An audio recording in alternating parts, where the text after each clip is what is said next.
Si le roi Charles III a naturellement hérité de sa mère la reine Elisabeth II à sa mort, son fils, le prince William, a récupéré le portfolio dont son père S. occupait jusque-là. En effet, les membres de la famille royale ne font pas qu'effectuer des voyages officiels en tour de photographe pour remplir les pages des magazines et participer à des actions caritatives. Ils sont aussi à la tête d'une immense fortune immobilière.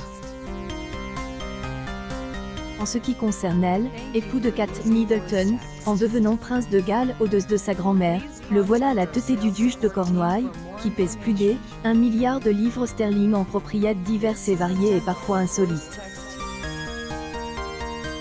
On y trouve, en vrac, des terres agricoles, des habitations, des commerces, des forêts et rivières, mais aussi le stade de cricket de Roval, au sud de Londres, la prison de Dartmoor dans le Devon et même des anciennes mines d'étain et de cuivre, ainsi qu'une jardinerie en Cornouailles.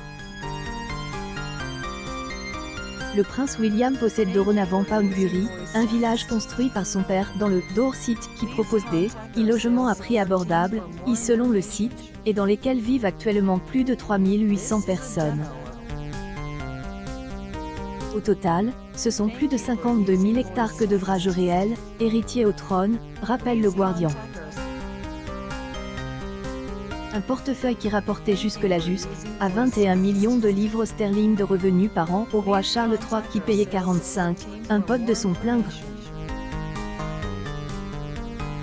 Si cet heritage peut faire revers, il ne vient pas sans quelques menus inconvénients. Fiscalité de ce parc immobilier pose de plus en plus de questions. Le Duchesne a en effet jamais été enregistré comme une entreprise et donc pas soumis à elle, impôt sur les sociétés. Autant d'argent en moins pour elle, État, et donc les contribuables, qui, eux, se demandent comment ils vont se chauffer cet hiver.